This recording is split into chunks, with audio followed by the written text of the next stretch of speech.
छत्रपती शिवाजी महाराजांबद्दल केलेल्या एका वक्तव्यामुळे गेल्या काही दिवसांपासून राज्याच्या राजकारणात आणि समाजकारणात मोठा वाद निर्माण झाला होता.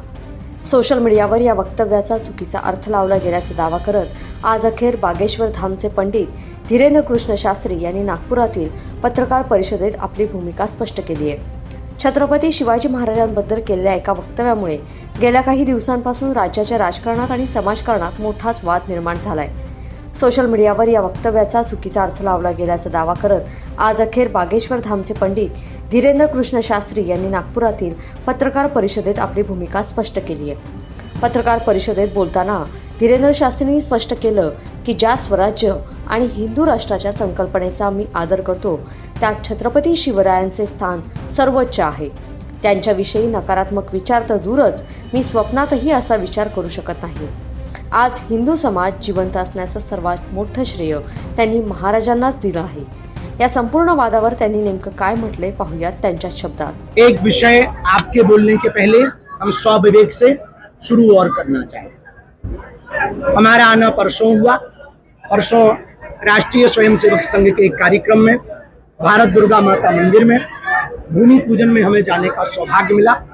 कल से सोशल मीडिया पर कुछ लोगों ने हमारे वक्तव्य को अलग तरीके से प्रस्तुत किया, जिनको पढ़कर हम, जिनको जानकर हम, जिस भूमि पर आकर जिनके स्वराज्य गठन की स्थापना को पढ़कर हमने हिंदू राष्ट्र का संकल्प लिया, हमें दोषारोपित किया गया कि हमने उनकी अवमानना की.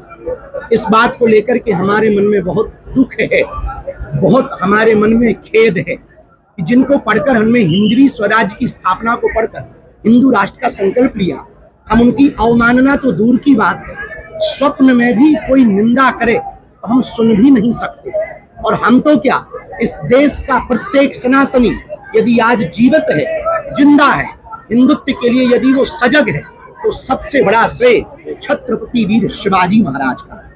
और हमें इस बात का दुख है कि जो छत्रपति वीर शिवाजी को मानते हैं, चाहे वो संभाजी विग्रह के लोग हों अथवा फिर मराठा साम्राज्य में परंपरा में अपने जीवन को जीने वाले मराठा हों, वो हमारे ही लोग हैं. हम भी छत्रपति शिवाजी को मानते और वो भी उनको ही मानते. और हम लोग आपस में खींचातानी करेंगे तो दूसरे लोगों को मौका मिलेगा.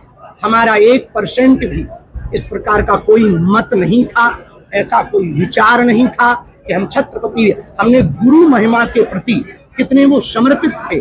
उस वक्तव्य को हमने गुरु महिमा के प्रति गाया था कि गुरुओं के प्रति हमारे देश के राजा, हमारे देश के हिंदू हृदय सम्राट, हिंदुओं के सिरमौर, हिंदुओं के चक्रधर सम्राट छत्रपति वीर शिवाजी महाराज संतों को, मठों को, महंतों को, आई तुलजा भवानी को कितना मानते थे.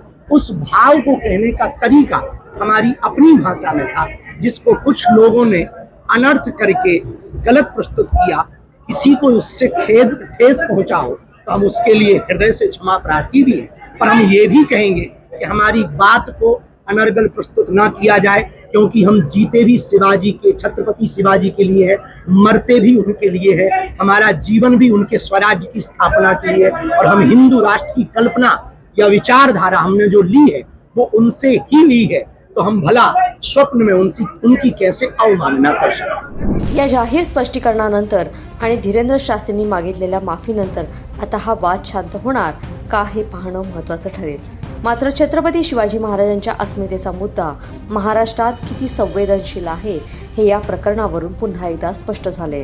लोकमत.com साठी नागपूरहून क्षितिजा देशमुख यांचा रिपोर्ट. अशाच महत्त्वाच्या घडामोडी पाहण्यासाठी आमचं लोकमत नागपूर हे फेसबुक पेज आणि त्याचबरोबर YouTube चॅनल देखील सबस्क्राईब करा.